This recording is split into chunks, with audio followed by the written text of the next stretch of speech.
that child deserves to be conceived in marital unity, body and soul. The child deserves that kind of love. And when you break the bodily unity, you're violating the right of the child.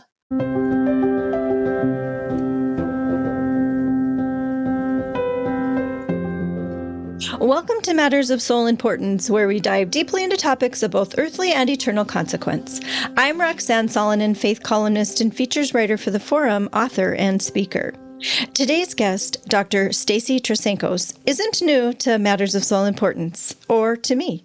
I first came across her work while driving my children to school one fall day in 2016 and hearing her introduce her first book, Particles of Faith, A Catholic Guide to Navigating Science. I'd never before heard science and faith be conveyed as a team in such a beautiful way, but when I heard Dr. Trasancos' definition of science is the study of the handiwork of God, I had to jot it down so I'd remember. At the time, I was having some vigorous faith versus religion conversations, trying to convince people that the two were not incompatible, but not always successfully.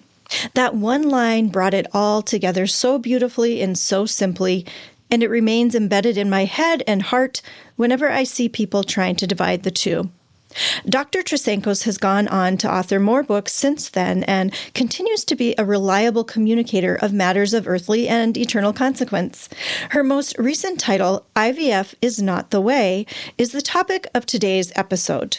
We've covered in vitro fertilization on Matters of Soul Importance before, but it's one of those topics that deserves many conversations.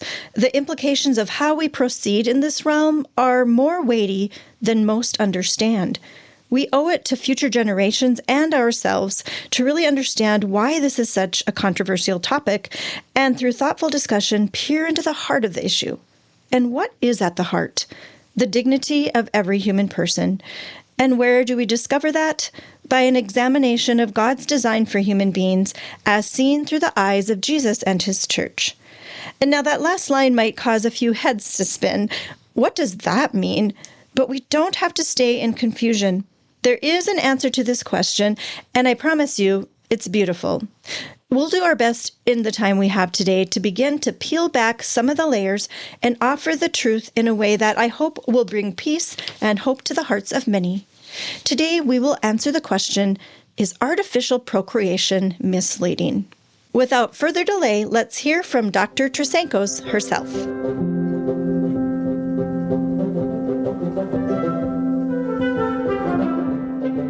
Well, welcome back, Dr. Trasancos. Thanks for being willing to have yet another conversation of earthly and eternal importance. How are you doing today? I'm doing great. Thank you, Roxanne, for having me back on. In addition to being a dear friend to me, I really appreciate the work that you're doing on these important issues. Yeah, I love that we do have a friendship. We've met in person, we've talked on the phone, and even though we're kind of busy in our different little worlds doing what we need to do, I feel like we're always kind of a little bit in touch with each other's work, and it's always nice to pray for each other and to kind of just know that we're kind of working for the kingdom. So yes, together, yeah. Yeah. Well, in our last conversation, we discussed the difference between science and scientism. So if anyone wants to go back and listen to that episode, it is in the lineup there. But today we're going in a slightly different direction, though it's all under a similar umbrella, you could say, of recognizing the providence of God. And so we're going to ask the question, is artificial procreation misleading? Is that phrase, artificial procreation, a misleading phrase that we need to maybe take another look at and decide, what are we talking about here? And we have a great new book that Stacy, Dr. Trasancos, I'm going to call her Stacy, just wrote recently. Well, it just came out recently. I know you've been working on it for a while. IVF is not the way, the false promises of artificial procreation. Now, I know that that's a little bit of a zinger, and some people might be a little bit perturbed by that alone, but that's what we want to do today. We want to slow down the conversation. We want to reach hearts and minds with the truth of IVF really, and what it really is. And I think when you peer into the center of it, it's going to be informative, and we're going to do it as charitably and thoughtfully as possible. But before we go there, Stacy, can you share a bit about your background so that we can get a sense of how you came to address this particular topic in the way that you did? Yes, well, I come at everything through my mother's heart. First of all, I do consider everything I do as part of, like, not on my watch. Am I going to leave the world the way it is to my children and grandchildren? I want to do what I can, but I also am a chemist, and I have a deep love for science and all things scientific. I became Catholic later in life, and then went on to study philosophy and theology and get advanced degrees in those two things to go with the chemistry, just because I really want to understand the truth of how the natural world all fits together. And that most especially involves our own bodies, because we are bodies and rational soul composites. And I'm a big promoter of science in the light of faith. And this is an issue that crosses both boundaries. And my interest started with my concern about human embryonic stem cell research. But then when IVF became a big issue, I wanted to know more about where those embryos even come from in the first place. So that's kind of how I got to this topic. I do love, and I'm glad you mentioned that, how you approach everything from a mother's heart. And even though this book has a lot of theological aspects to it, as well as the scientific portion, that mother heart does come through. And I so appreciate that.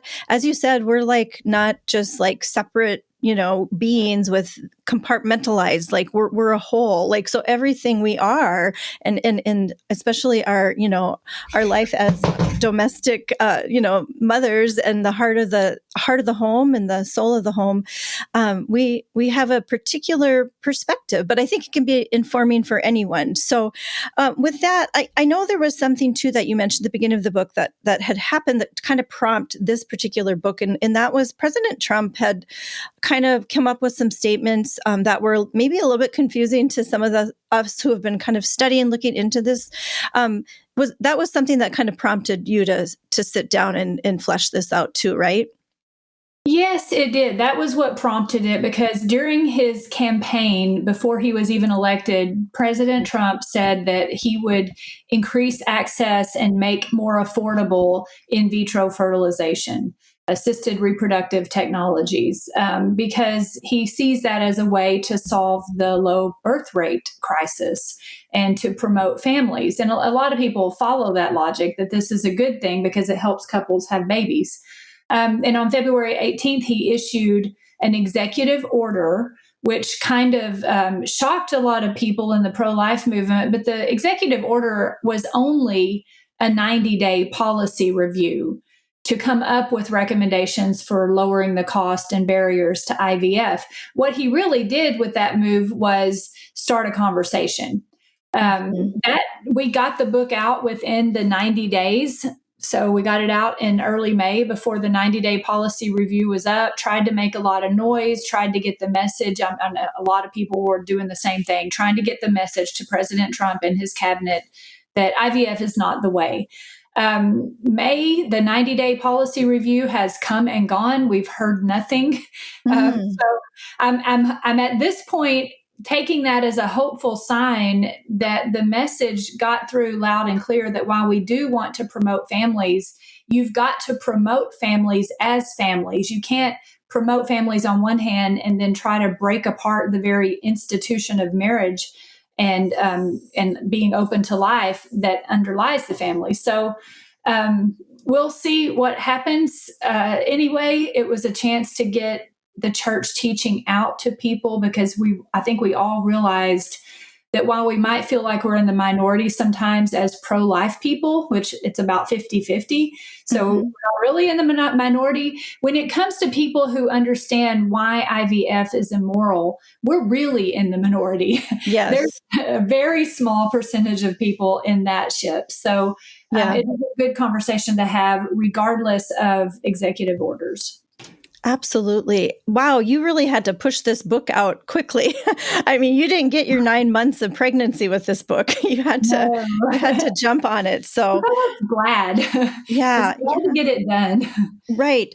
what sort of conversations have you been having since then about this? Because it does seem like it kind of like the conversation kind of exploded a little bit there, and now it's kind of gone quiet. But here we are now. By the time this drops, we'll be in October, Respect Life Month, and that's one of the reasons I wanted to kind of revive that conversation again, because I think there's still too many people really don't have a grasp of the situation at all. And I guess I didn't even give you a chance to answer that question, but now I'm thinking of the next one, which is, I'm just wondering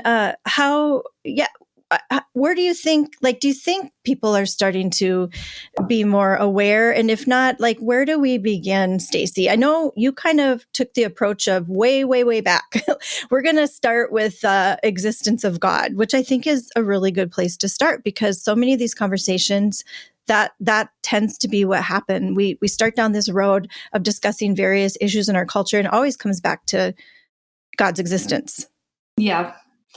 Yeah. And I mean, the book is written for anyone who's inquiring into the arguments, okay? Whether you're Catholic or not, but especially Catholics, because it's a Catholic publisher who published it. If you're wondering, even if you're someone who says, I agree with whatever the church teaches, I'll accept it, I don't even need to fully understand why. And a lot of people are like that with IVF. I think you do need to understand why. And the reason is, even if you accept it without understanding the basis because you trust the church that much, and God bless you if you do, you need to be able to explain it to other people. And so this book is a way to get into the basis. And what you have to do with something like this is you have to go all the way back to, where does our human dignity come from? I mean, you have to understand why we care so much about the conception of a new human child. And that involves caring so much about the meaning and institution of the sacrament of matrimony and marriage itself. And that's going to bring you into understanding what we mean when we say two become one. And that's going to take you into understanding what a human person is, body and rational soul. And that takes you to divine revelation in the Holy Trinity. And that takes you to say, how do we know God even exists? So it really does get you to the very basis of the argument, and so many other things fit into this argument. It's not just, what I hope people realize when they read all of this is that this is a really beautiful teaching of the church, and it's true. And we all know it in our heart that it's true. And when you reflect on these teachings, not only do you realize the dignity that we owe to all children in our culture, but the dignity you have a right to yourself as a child of your parents and of God. Even if your rights were violated along the way, you have so many rights to love and life and dignity.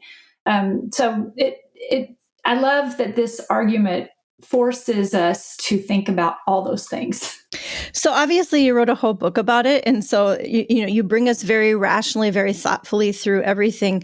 Let's say you had a chance to actually speak to President Trump and present the argument in, a short amount of time. What would be some of the key points that you would bring out? Or if anyone were to just say, well, summarize this book, how do you approach this? Yeah, I would want him to first understand the unity. I would want him to understand why this is so intimately tied to marriage. And the dignity of the human person. And in the book, I do have something called the 5 Principles of Human Life. I took those from Joseph Boyle in a Linacre Quarterly article from 1988, the year after Donum Vitae was issued. And he summarized Donum Vitae in 5 points, and I turned those into 5 principles of life because I was thinking about that. If I could get in front of President Trump and not be nervous to speak, which I would be, what would I want to get across? And it's these 5 principles: the principle of existence, that we are made in the image and likeness of the one and triune God. You've got to get your head around what that means. And I think he's someone who wants to, but I think he's like so many of us, he doesn't really know what it means to be made in the image and likeness of the one and triune God. So you can't just say one monotheistic God. It's got to be the incarnational Trinitarian God of Christianity for a reason. And that the existence of each person at conception and throughout life is owed to God. You first got to get your head around that. The second principle is the principle of totality, that, like I said already twice, that we're composed of body and rational soul. You can't treat the body separately from the soul. You got to treat them both together. And the principle of dignity, number 3, that from that flows our understanding that every living human should be treated with the full respect due a person and not as an object or means to an end. I think he would agree with that, but he may not have ever heard it like that. Mm-hmm. And then from that flows the 4th principle of procreation now, that it needs to be in conformity with that dignity. So it has to be only within the integral self-giving of marital intercourse, which is united not only in body, like sex, but also in soul, in marriage and oneness between the couple, loving couple to raise the child in love, conceive the child in love, raise the child in love. And then that's the 5th principle of inseparability, that you can't separate for those reasons, all those reasons, you can't separate lovemaking and life-giving. You can't artificially dissociate the act of the spousal union. So, that's a lot of verbiage, but it's 5 principles. And I think if you follow those 5 principles, that takes you through the whole argument, and it at least guides you in the thinking. I'm going to spotlight one of those because, interestingly enough, my husband has been in bands before, and his old band got back together about a year ago and played some tunes. And some of our kids came. They had not heard their dad on the stage before, so it was pretty exciting. And I had a chance to be at a table with my son, who's 22 now, and some of his friends. They were seniors in college, and the topic of religion came up. And so my son's like, hey, talk to my mom. She loves talking about stuff like this. And before you knew it, we were on the topic of in vitro fertilization. And I was talking to a young man, and my son's just kind of like, I'm just going to stay out of this and let you guys debate my mom. But it was so interesting. I don't remember how that came up, but he said, and I was kind of not equipped, even though I've looked into this before, like, how do I respond to him? I bumbled through it and did the best I could. And I think it kind of worked a little bit, like it made him think. But the point was, he said, I feel like, yeah, like something's not right about conceiving a child in a laboratory, but it just seems he couldn't quite put his finger on why it was wrong, though, to deny someone to have a child that way if we have the means to do it. So I feel like that, let's just put a spotlight on that. Yeah. On that, because I think that's kind of like where people's minds go easily. Like, we have the means, we have the technology. These people are suffering. They want children. Shouldn't we want that? What's so wrong about that, Stacy? And that was one of the, just so your son's friend knows, that was one of the strongest rebuttals to Donum Vitae when it came out. There were theological debates among legitimate theologians in the church, and that was one of the major challenges to Donum Vitae. The argument was, if the couple is happily married, so let's assume that you've got a man and wife married in the church, the sacrament, all that, they're living the life of a united couple. Like, we all know how hard it can be for two to become one, and keep yourself and yet become one in this marriage. It's the most intimate of all relationships. And so let's say they're doing that, but this couple desires to have a baby so strongly that they agree in the unity of their love spiritually to separate the bodily act and use IVF. The argument was they're still acting as one, even though they separate the bodily act of the conjugal act, even though they use artificial procreation. And the examination of that argument was still, no, you can't do that. You can't separate the life-giving and the love-making. The child, why it can damage the marriage, that's part of it, but it flows from the fact that child is a gift from God. And if you take it into your own hands and separate the life-giving and love-making, you're not acting in cooperation with God according to natural law. And I know people struggle with that all the time. Then people say, well, anytime we get any kind of medical care, aren't we intervening? It's different. And it's different because conception is the conception of a human child. Right. And so what the church is really saying is that child deserves to be conceived in marital unity, body and soul. The child deserves that kind of love. And when you break the bodily unity, you're violating the right of the child. And I'll stop there because we can get into that. Yeah. But that's the fundamental basis. It's all about the right of the child. Right. Just really quickly on that note, it just seems so incarnational too to not separate the two. As far as I know that's not everyone will maybe understand what I'm saying there, but it's not enough to just like have a nice thought. Like it's the actual act of coming together as one flesh, literally, right? Not just figuratively. Yeah. And so to me, there's an incarnational aspect to that I think maybe Catholics in particular with the Eucharist and all the things that we do we're using our body, we're using things and material and bringing the spiritual and those things together. But you can't just, it's kind of like, I'm just thinking about this now, like during COVID when we couldn't go and have the Eucharist, right? We could have a spiritual Eucharist, but it isn't the same. And yes, it can be efficacious, but no, we actually need to actually consume our Lord. And so I don't know. These are just some thoughts that are coming at me. That's a very good example. And one reason we need to be making examples like this is because I teach college students at college universities, and even those students are not readily aware of the soul. Of course we have a soul, but ask them what a soul is. They don't know. They don't have the language. They don't understand what it means to say we're body and soul. And I talk about that every chance I can get to young people because we live in such a materialistic age. But, another way to think about it is it's kind of the reverse of contraception. If you want to bring in another controversial topic here. Yep. Contraception violates the principle of inseparability because contraception shuts down the life-giving aspect. So it's like I want to make love, but I don't want to be open to life. Whereas IVF shuts down the love-making aspect. So they each violate a different side of the coin. And if you're using contraception, then you're not united completely body and soul in your marriage. And if you're using IVF, you're not united completely body and soul in marriage.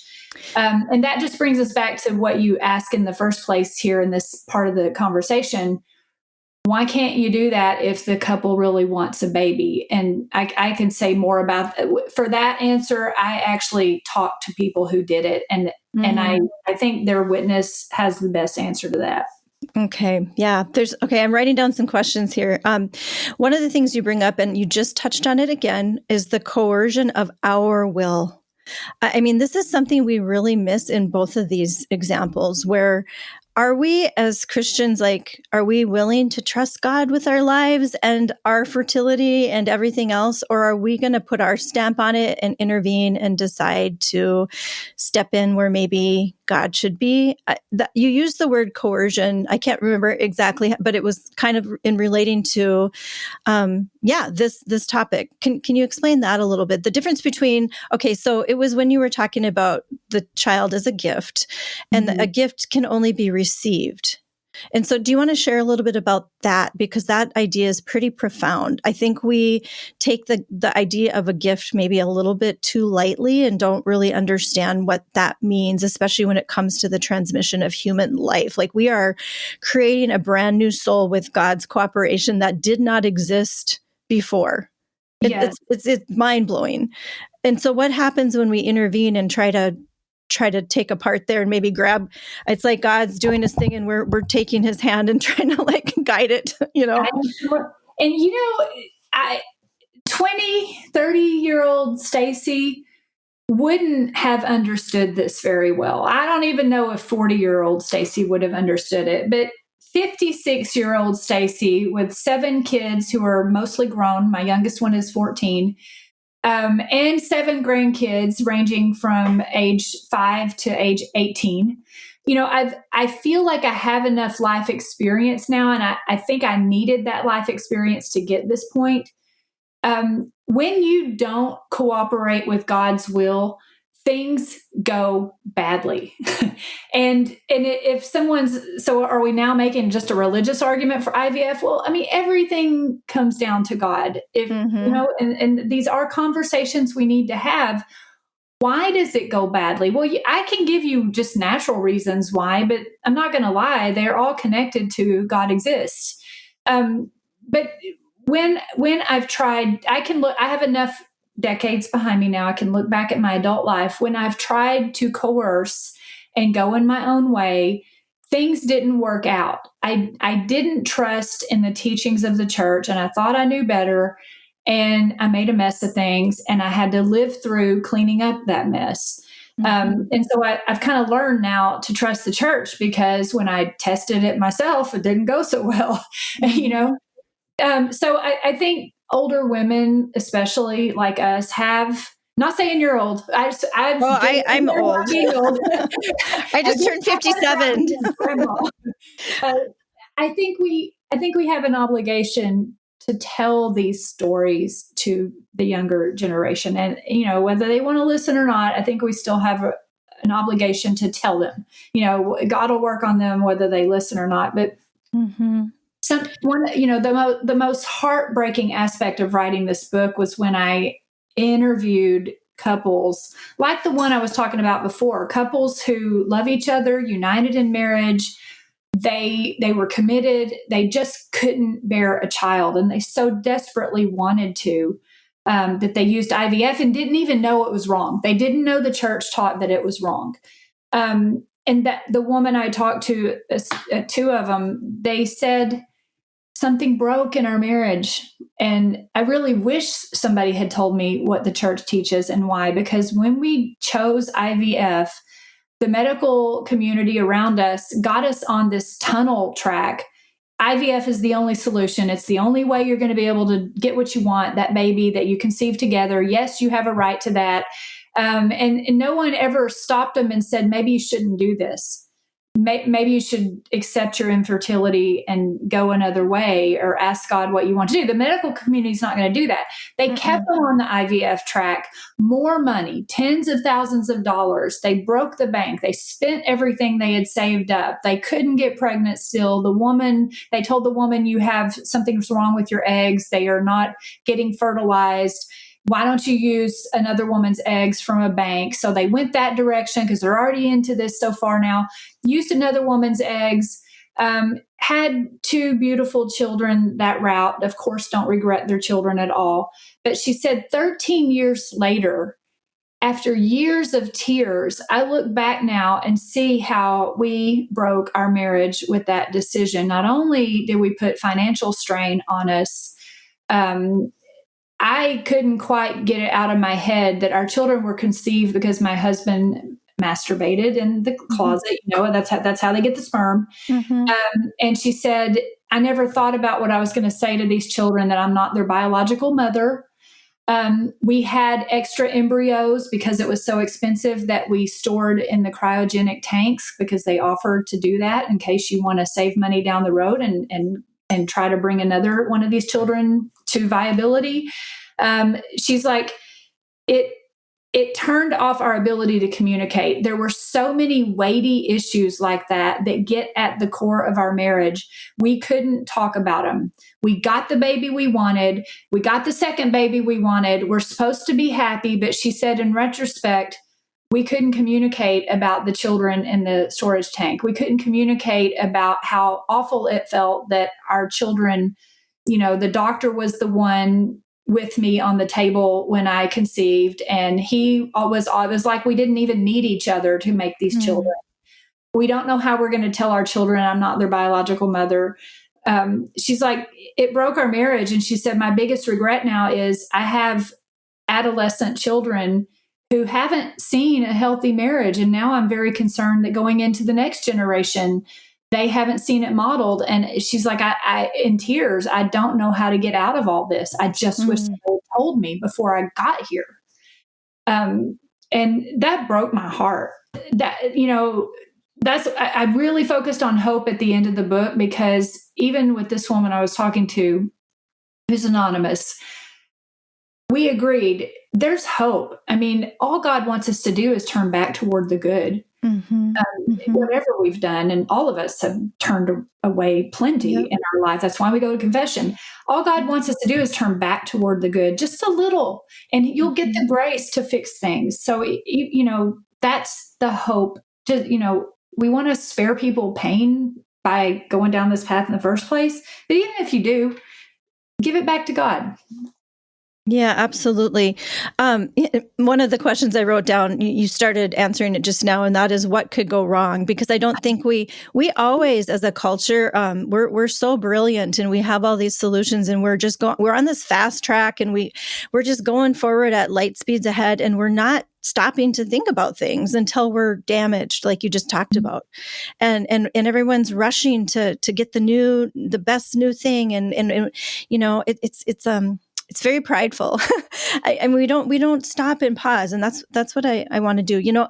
A couple of years ago, I met a friend at a little Airbnb in Minnesota, and it was a cool place. This couple, they were remarriages. They had been divorced from their previous marriage, and they loved like having campfires in the back, and they just loved having their guests like join them back there, and like they made homemade wine, and it was a really cool place that they had made. But it was so interesting because I sat back there and chatted with them, and before I knew it, we were talking about the failed marriage, and that it turned out their children were in vitro babies, and then just all of the brokenness that was divulged by the strangers, and that was one of the moments where and you have to be so tender, obviously, in receiving those kinds of stories. I wasn't going to jump in and start telling about the church's teaching. The church did come up in a different capacity, because there was also a conversation about her father who was dying. And so we did end up broaching a little bit, but my heart just kind of broke, just like yours, as I started to see like what had happened in their lives. And it really, she talked about that as being an issue, like that her children, as they started growing, started questioning that, and there was just a lot of damage done, and they didn't make it. And what are some, I've touched on this before too. I'm just going to say it. Masturbation, like, that's a whole other thing as to the morality of it, but is that the way, like, I guess if I had been, I don't know, that would be hard for me, like to think of that. That's how my life began. That makes me sad right now. And I'm so grateful that's not the case. And I'm sad that people do feel, so desperate. And I have friends that have gone this route. So we all do. We all know people that there's so many right now. One more thing I want to bring up, I'm kind of meandering here, but about a year ago, there was a Instagram post, and it was a young woman in her 30s. And she's like, how sometimes there'll be little posts where they're like putting on their makeup and talking about something serious or whatever. It was one I'm never going to do. Yeah, I know. I can't multitask like that anyway. But anyway, she's going, and it was the most profound, enlightening thing. And I shared it with quite a few friends before it like disappeared. But she was an in vitro child, and she was talking about those very things. Like, I'm starting to think about all this, and I think it's weird that like my siblings, like, why did I get picked to be the first one? Like, I'm the firstborn, but it could have been my sibling, and some doctor somewhere decided I was going to be first. And she just was going on and on. I'm like, oh my heavens, like, I've never heard such truth about this. And then it like disappeared. And it was she just brought up all these things, and it just very kind of nonchalantly, but at the same time, it was so deep within her, and she was starting to have all these questions. So I guess that's, an answer to what could go wrong. A lot of things. What are some of the other things, Stacy, that you've confronted on the end of like, what are we doing? Well, we've talked about what can go wrong on a personal level in a marriage, but on a societal level, and this is why I think whether you're infertile or not, we all have a right to speak up on this issue. On a societal level, look at what it's done. I mean, some people say IVF is wrong because you're going to have embryos in freezers. That's not actually what the church says. The church says that's a consequence of going off track in the first place with the unitive and procreative aspect of marriage.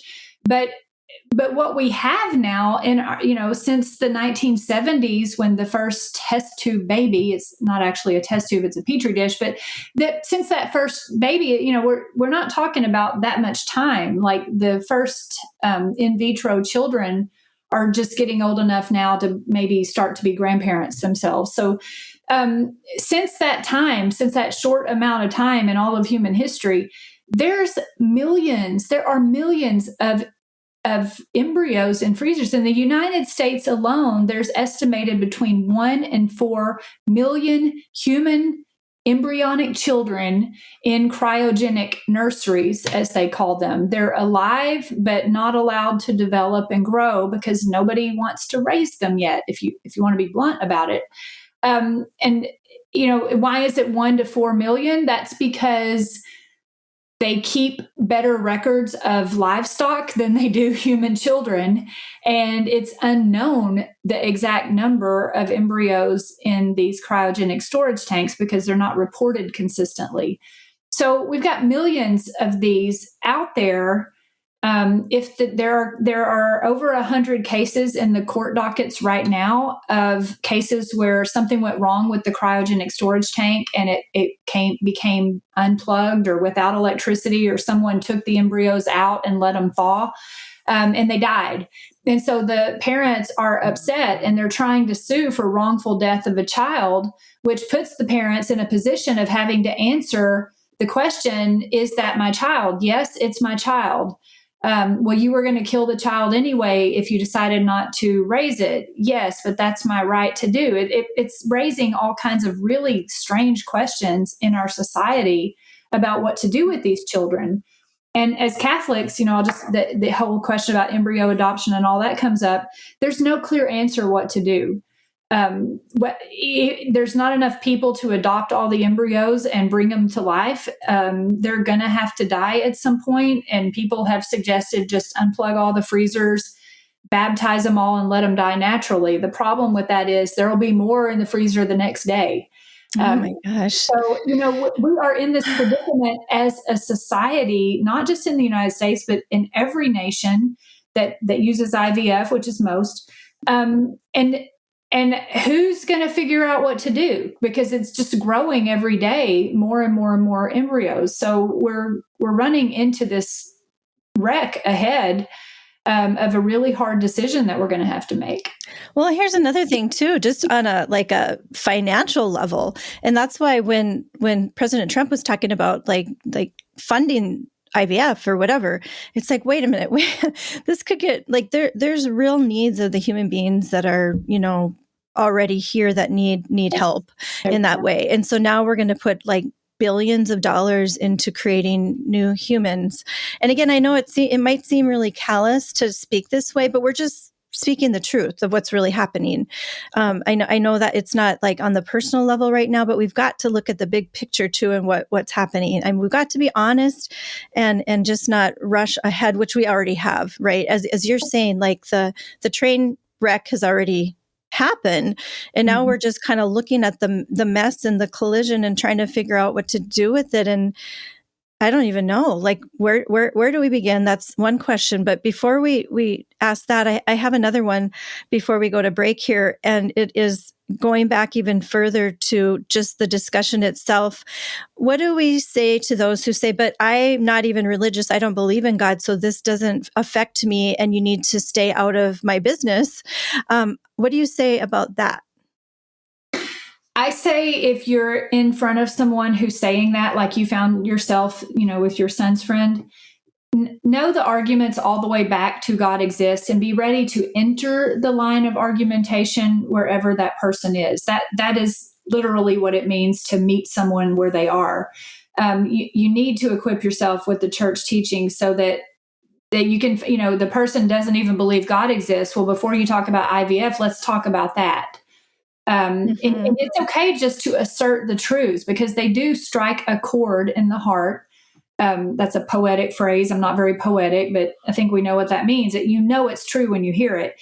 And so sometimes before you even argue, I start by just saying the truth. The truth is that what the church is teaching here is that every human has the right to that kind of radical love, that type of, the human parents should echo the love of God, that God loves us all so much, he wills for us to be born within the love between parents, and that you are loved, because that person who may not believe in God is still created by God and loved by God. And you might be part of that person's journey toward his creator. So, Right. so just speak the truth, and I don't worry too much at this point in my life about, I speak the truth in a beautiful way and in a way that won't insult someone, and let them just hear it. Just let that balm enter their ears and make it to their soul, so they can think about it at night. But then also give the reasons for what the church teaches. And if they say, well, you're just making a religious argument, I'm okay. I'm okay with saying, in a way, I am, because everything goes back to God exists. But if you don't believe that, we can talk about anything along this trajectory that you want to talk about. Where does our human dignity come from? Or let's just talk about the fact that we do have human dignity, that we are owed that kind of love. And people will say, well, what are you saying?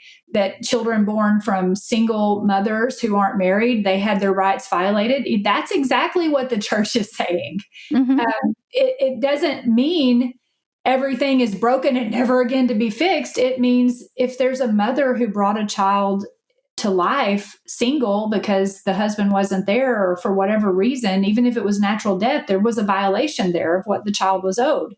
The reason we understand what the child was owed is so we can always turn back toward that good. We can always try to restore what was broken. That's why we think it's good when a woman brings a child into the world and fights for that child's education and we praise single women who raise children into adulthood successfully. Why? Because that mother was trying to restore what was lost. Yes. And we always want to restore what was lost. Are we all going to look back at our childhood and say, my rights were never violated, I wasn't loved as much as I should have been? We can all say that.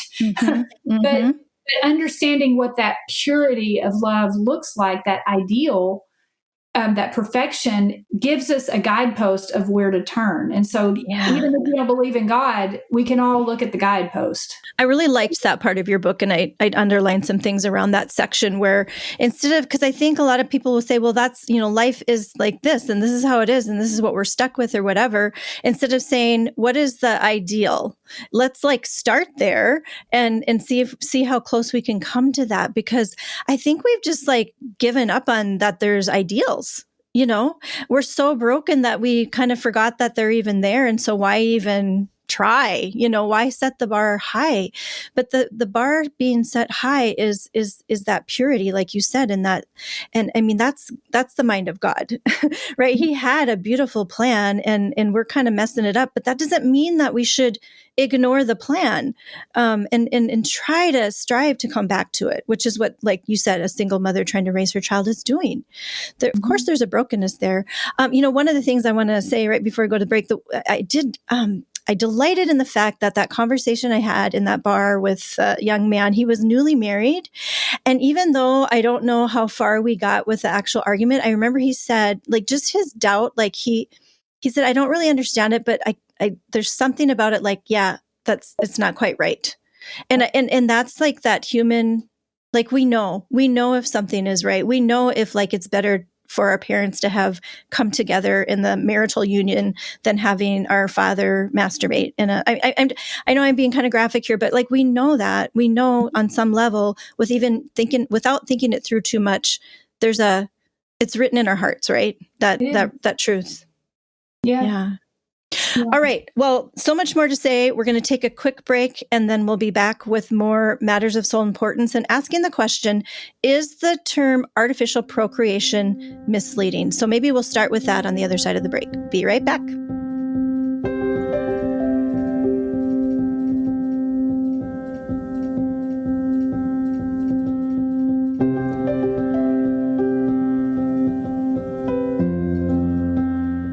Get 6 months of local news for just $2. You get unlimited access to the news and information you need to stay connected to your community.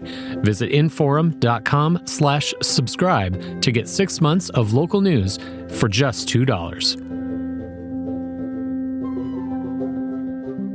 Welcome back to Matters of Soul Importance. I have Stacy Trasancos, Dr. Stacy Trasancos, on the other end here on this call, and we've been talking about IVF. We've been talking about human dignity. We've been talking about the rights of children. I do want to get back to that. That's a huge, huge important part of this. But before we go there, words are also important. And as a wordsmith, you're also a wordsmith, Stacy. Let's just talk about those words, artificial procreation. What do you have to say about that? And what is wrong about that? Well, in the book production process, the editors and even the CEO of Sophia Institute Press, we kind of went round and round about which word to use. Do we call it artificial reproduction, artificial procreation? The church uses the word procreation in Donum Vitae and Dignitas Personae later. That's the language of the church, procreation. If you go out to the medical community, it's called assistive reproductive technologies, which is a bit of a misnomer because in the church's language, it doesn't assist reproduction, it replaces the conjugal act, right? Mm-hmm. But the church used procreation instead of reproduction. Reproduction refers to livestock. So artificial reproduction was first used by livestock, even back in the 1800s when they were, breeding livestock this way. The question came up in the 1800s, couldn't we do this with humans? And I was shocked to learn even the church considered that question back then and said no. So that was an aside. But the term they used then instead of reproduction, because it refers to animals, is procreation. The church uses that word to imply the dignity of personhood. But artificial procreation is actually an oxymoron. It's a pair of contradictory terms for emphasis, because artificial means not assisting in healing the body to bring about procreation, but replacing the conjugal act altogether. That's the artificial part. So it's not even procreation anymore, because you are treating the conception of your child more like we treat livestock than we treat humans. So that's we wanted to stay with the language of the church, but that's where the term comes from. It is to emphasize human dignity and also to emphasize the oxymoronic nature of artificial procreation. Right. I'm just looking at those words and thinking of the word procreation and thinking about creation, and then thinking about like a fake. Artificial to me means like fake. Yeah. So now it's a fake creation. So now, I don't think we want that. Like, we don't want that word fake to be associated with the begetting of human beings, right? Mm-hmm. I mean, we wouldn't want to be thought of as fake or having been brought. So anyway, that's the way I see it. And words are so important. So I do want to get into you started talking, and I think maybe there's more to say about the rights of the child. That's something I have kind of dove into. Also, I've worked a little bit with Bill May before he died. He was he started the marriage reality movement, and it was Catholics for the Common Good. And he too is very much about using the right language, and also about seeing the issue of marriage also through the eyes of children. And when you do that, when you stoop down and peer through their eyes and their hearts, everything changes. Yeah. We have gotten to be where we're very adult centric. And again, we're just blowing past, these young ones that are counting on us. So can you talk about the rights? Because that's a big word right now, the rights word. So how does that apply here? Well, I mean, if you think about those embryos in the freezers, I think it's real obvious to see how their rights are being violated. People might try to say, well, they're not really human beings. They're not really persons. It's not really a human. Well, the reason they're in the freezer is precisely because they are human children. They are embryonic children, at that stage of life. But the reason the families keep them is because that is their own flesh and blood child.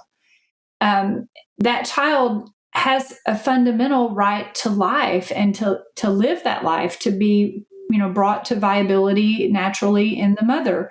And that right's being violated. The child has a right to conception in love, which we talked about already. The child has a right to be conceived in the most perfect love you can aspire to. I've told my teenagers before, that means that you've got to be good parents before you ever even meet the person you're going to marry. You have to start thinking about what kind of father or mother you're going to be in the way you treat yourself, because you want to find someone who's going to respect your dignity, who's going to form a united marriage with you as much as possible, and that's hard to do, but that's the goal, right? And then when you are married, you want to respect each other and have that union of body and soul, precisely because when you conceive your child, you want it to be in that kind of love. And that doesn't just mean have natural sex. That means solve your problems too. If you've got communication issues or baggage issues or insecurity issues, it's hard, but you need to work on that. You need, one of the ways you're going to violate your child's rights is to deny them the love they deserve to grow up with in the home. And that one alone convicts me very hard, because I'm a convert. And when I first converted, I already had children that were older, and I became very zealous, and I tried to cram all of this down their throats when they had never grown up with it. And I wasn't thinking about their rights. I was just thinking about, I have to make my children Catholic. And, that looking back at Stacy then, that was violating their rights. I needed to respect who they are. We have to respect our children's free will, all of that. But it's hard, and we're not going to get it all right. All parents can say, gee, I wish I'd done that better about something. But knowing what the rights are, those precious children, even if they're 20 or 30 years old, they have a right to be loved by their parents. Of course, right? Yeah. It's interesting because as you're talking about this, I'm also thinking about how the very reality of even thinking about being a parent and then stepping into that helps perfect us as human beings, because we have to think of these things. We have to think about how we're communicating our worldview and to our children and what's important to us. In doing that, we have to figure it out for ourselves, And so I don't know, totally different topic, but the whole idea of being fruitful and multiplying and desiring children. And, right now we're kind of facing a crisis where a lot of people aren't even going there. A lot of young people don't even want to step into that zone. And for me, the heartache there is there's so much that you can learn about yourself by becoming a parent, that you're going to miss out on. So then there's that, it's like, infertility, not because it's a choice or not, but because you just are choosing not to. So then there's that, which is on the other side of the coin. But then there's the infertility part. I want to ask you about something that you bring up, and then you kind of clarify that I think could be maybe a stunner for some people. And you were talking about a gift of a child and what that really means. And then at one point you said there's also this idea of the gift of infertility. And that might be hard for some to hear, but can you share a little bit about what you were trying to get at when you talked about that? I knew when I started writing the book, I was going to have to get to that point. And I don't get to it until page 165, but I knew that I had to get there, because that is what we're driving at. So in this whole conversation right now, notice we've hardly talked about the couple who really wants their own child and can't. That couple that is united in spirit, they just so desperately want the child, they're willing to sacrifice for each other to have the child some other way than bodily unity. The church says no there, and that's really hard for a couple to hear. And just imagine yourself hearing that. There's no way you can go through IVF. It's shut off to you. And I just want to say here, I dedicated the book to my aunt and uncle because they were such a couple. And early in their marriage, they've been married over 60 years, but early in their marriage, all my aunt ever wanted as a young woman was to be a mother. Like that was her career goal. She wanted to be a mother. And their first baby died in the womb, and they had to, help. They had to scrape the uterus. And in doing that, they punctured her uterus back then. It was a long time ago, and rendered her definitively infertile. And so not only did their baby die, they couldn't have any more. And they adopted 2 children, but they also went on to open their home to foster children. So they accepted their infertility as a bitter gift and said, what is God calling us to do? And they had so much love for children that they opened their home. We're here in Texas. They foster cared for over 100 children in their decades. They're still doing it too. They're in their 80s, and they still sometimes take short-term foster kids into their home because they're so good at it. And what happened the whole time I'm growing up, my Aunt Dana and Uncle Kenneth get all these birthday cards, Christmas cards, Easter cards. They get all of these gifts and photos and communication from all these kids out there who were their foster children that stayed in touch with them. And remember, some of them were older. They remember being in their home for a short time. These kids grew up, and now they have their own kids and their own strong families. And they're sending my aunt and uncle all of these things. And I read that song, that proverb that says, grandchildren are the jewel in heaven. I'm like, my Uncle Kenneth and Aunt Dana are going to have lots of jewels when they get to heaven, because they did that. And that's just one example of accepting the bitter gift that you don't want in the moment, but trying to trust in God to see what big gift he has in that purpose. And that's exactly what that woman told me. She wished somebody had told her before they chose IVF. She wished she had heard that she could have adopted, that she could have been foster care, that she could have channeled that love in some other way. And I also quickly note in the book, don't just run out and adopt, because you also have to be ready that you've dealt with your own issues before you can adopt, because children being adopted have already had their rights violated. It's hard to hear, but it's true. And they need you to help them turn toward the good. And you've really got to be strong to be able to do that.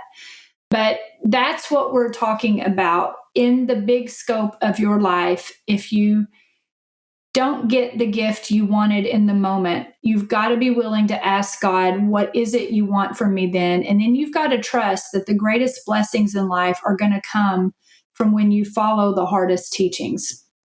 Amen. Amen. I was actually talking to a walking friend of mine who's a mother who's adopted 2 children, and also she now has grandchildren. So we were kind of talking in advance of this, and I was sharing that I was going to be interviewing you. And I said, what would you do without, you can't even imagine the world without your 2 kids. And it has not been an easy road. No, we're not promised that.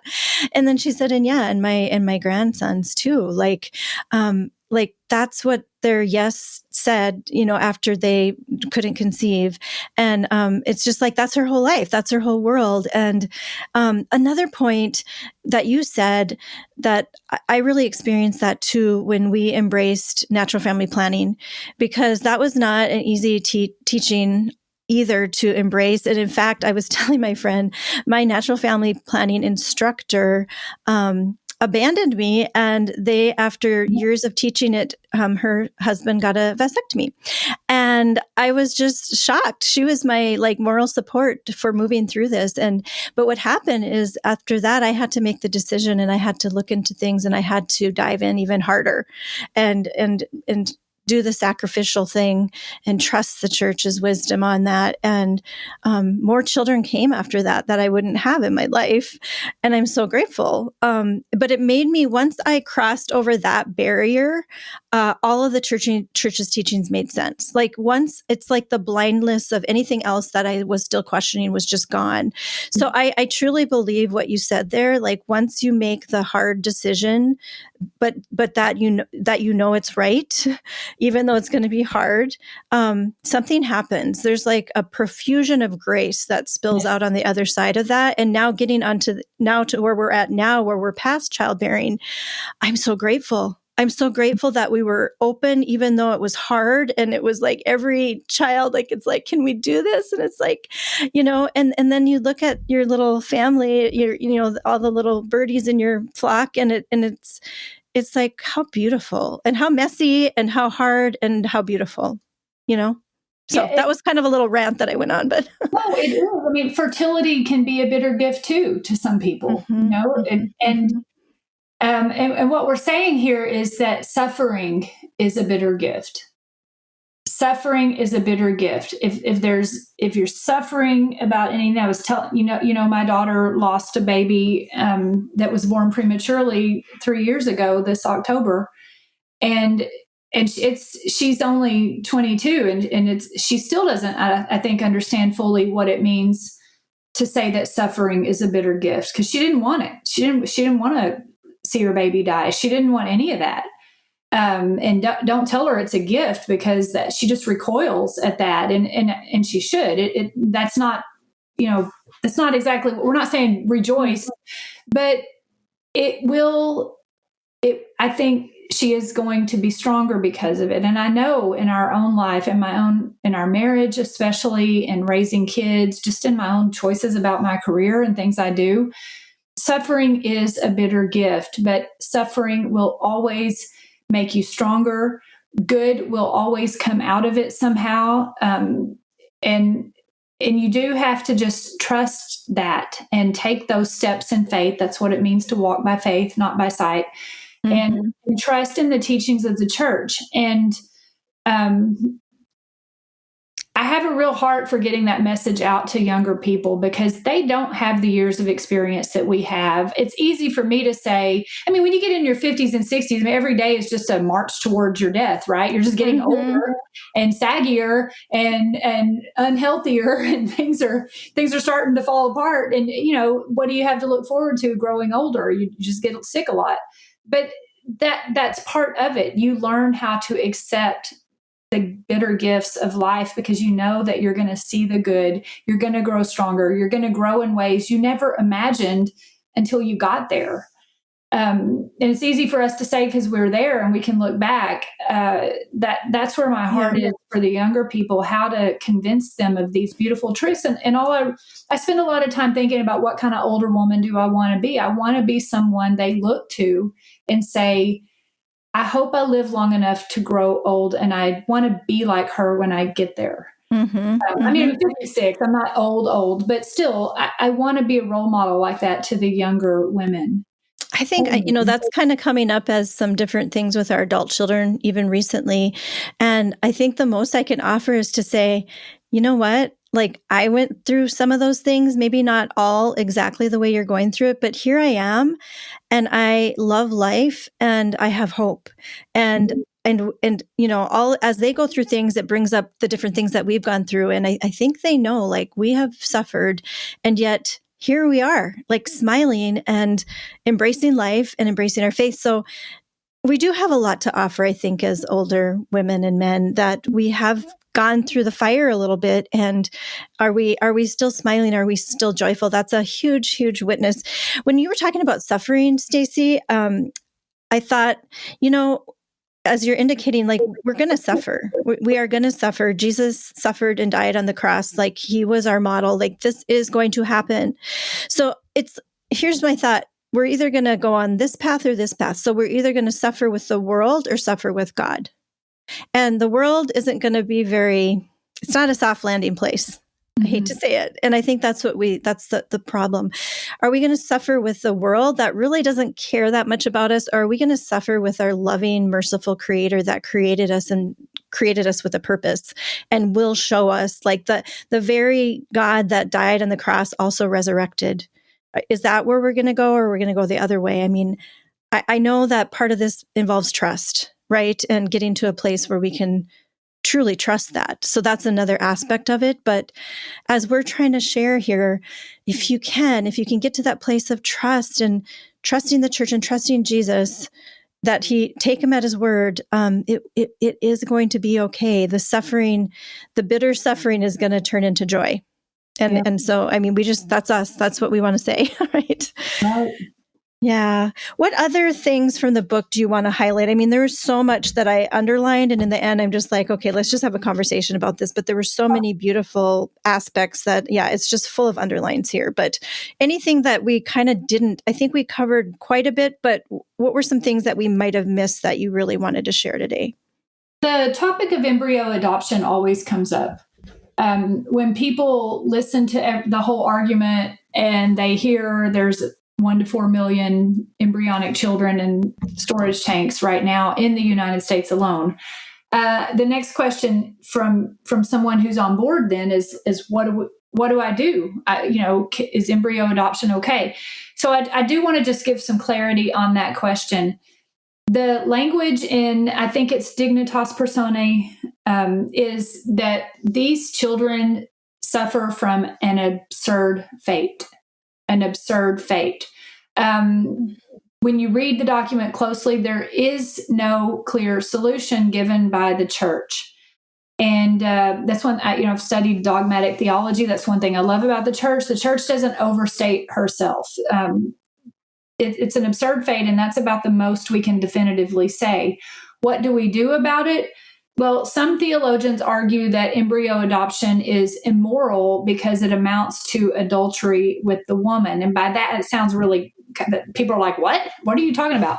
Well, because the woman is being, an embryo from another man is implanting in her uterus, and she's becoming impregnated with the child of another man. That's one argument. The other argument, of course, I think the more obvious argument is embryo adoption is moral because you're at least trying to bring these little babies to viability so they can be born into your love and be raised in your loving home. Like any other adoption, you're trying to set something right that went wrong by giving them parents and love and a home. So where the church is on this is and I hate to say this because every time I hear it, I'm like, great. I just wanted you to tell me what to do. But where the church is on this is it is a matter of prudential judgment. And what that means is you need to be informed of these issues. That's why I didn't put it at the beginning of the book. You need to read everything that comes before it, be informed about these issues, and then discern prayerfully. That means you pray and listen to God until you feel the peace of consolation in your heart that you've made the right decision. Discern with your spouse what you need to do in the totality of your whole life. So yes, if you decide to adopt an embryo and bring it to life because you're trying to give life to that child, it's moral. I had to get into moral decision making in the book because it can also be immoral to do embryo adoption if your intent, this is where intent matters, if your intent is to solve your baby prayers. If you're just trying to, if it's just an answer to IVF, you're not trying to help the child that needs parents. You're trying to help yourself who wants a child. And somebody might say, well, how do you know? That's just where you have to be real honest with yourself. If you're doing it because you want the baby, it's immoral. If you're doing it because you love the child and want to give it a chance at life, it's not immoral. I have one more question that's probably going to be just to kind of throw this out here. Does also having this mindset that, we can save these babies, isn't it kind of perpetuating the immoral action? And that's, for the theologians that say it's always immoral because it's adultery, well, then what do we do with all these babies in the tanks? Their solution has been suggested, not speculation here, just people trying to answer a difficult question. Their suggestion has been pull the plug, let them thaw and die naturally after you baptize them all. But like I said before, the problem with that is the next day is going to put more in the tank. We're just going to start over and build them up. And we can't keep doing that. That's not a solution. And that's why the church calls it an absurd fate. There is no solution right now. Yeah. The only solution is we all shouldn't have done that in the first place, but that's not right. Right. My friend brought up like the gene pool is all getting messed up too. Yep, exactly. There's that. That's another consequence of violating the principle of inseparability. There's another consequence. The gene pool, we now have people out there who have, there's stories I put in the book, there's a story of a young woman who found out that she has a whole bunch, I forget the number, of half brothers and sisters because the doctor that her parents used for IVF didn't use her dad's sperm. He used his own sperm. And he did this with a lot of patients and didn't tell anybody. And then when they all go get their 23andMe genetic testing, they all find out they're half brothers and half sisters living in the same town. And this young woman had actually been dating her half brother and didn't know it and had sex with him and almost married him. Or said it, she was afraid. She said they had a connection they couldn't explain, and what if they were all married? So there's all kinds of horror stories like that. That the woman said, I'm traumatized now with my own children. I feel like anytime I like somebody, even as a friend, I've got to go do a genetic test and find out if I'm related. And I'm worried for her own children now. Who all are they related to 2 generations away? Oh my gosh. It just keeps going exponentially. Oh my heavens. We have created such a mess. And I understand like the intention was good, but we did not stop and think it through. And here we are. And your book is good. It helps wade through all this. But let's leave somehow, Stacy, on a hopeful note. What do we say? Like, where are we at? What can we do? I mean, you sat down and wrote a book to try to inform people. Yeah. And you talked about having conversations. And I want to go back and take notes on some of the lines that you offered us, because there were some really beautiful lines. And I think maybe that's part of the hope, is that there's so much beauty in this teaching. Like when you read through this book, there's so much beauty that comes out of it, of how the church sees this through the eyes of children and also through God's mind, and we only get a partial glimpse of it, but it is a sublime, vision that God has in mind here. But yeah, what would you say as far as leaving on a hopeful note of this topic today? Well, I titled it IVF is Not the Way, which was a take on the words in the earliest catechism there is, the Didache, the teaching of the 12 apostles as they went out. And it begins, the very first thing it begins with is there are 2 ways, the way of life and the way of death. The way of life is the way of loving God and loving your neighbor. It takes it from the 10 Commandments, which Christ perfected. Love God and love your neighbor as you love yourself. And the whole book is based on that. It's why IVF is not the way of loving yourself, loving neighbor, loving God.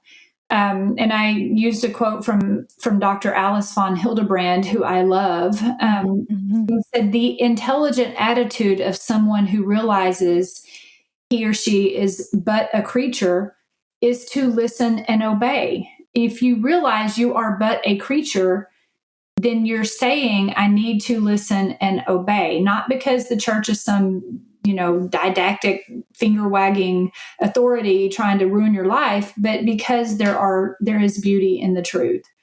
And so for anybody who's ever sinned, okay, that's all of us. We can look to Mary's example. What did Mary do? Mary didn't say, she first of all said yes to God in a very difficult pregnancy. Maybe it was a bitter gift at first because she didn't know what was going to happen to her in her culture when she was unwed and pregnant. But she said yes to God. And of course, great big gift came.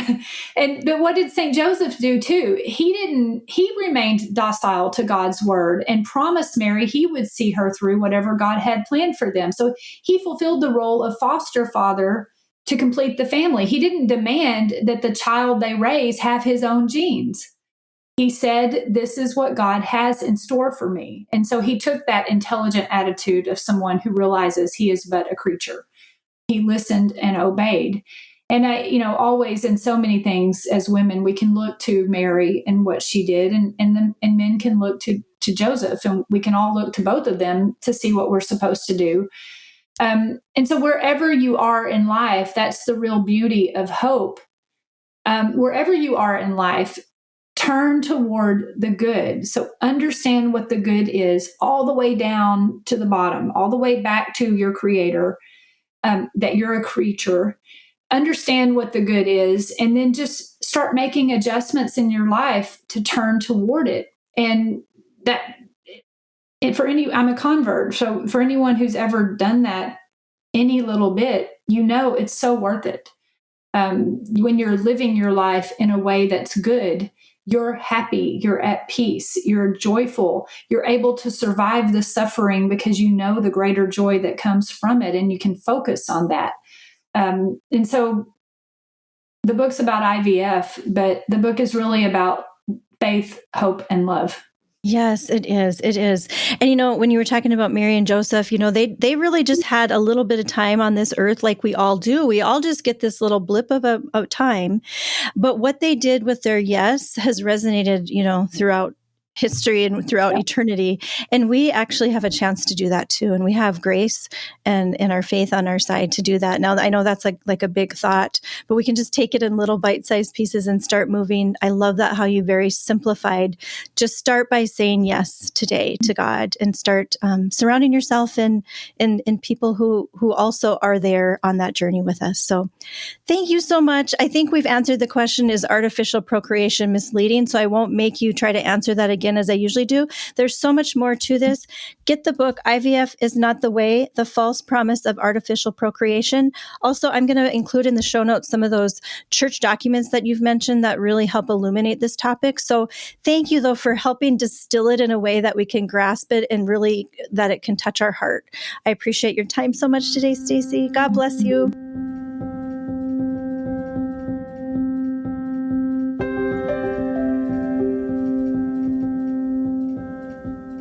Is artificial procreation misleading? As Dr. Trasancos said, it's actually an oxymoron. Procreation and artificial cannot be paired, in truth.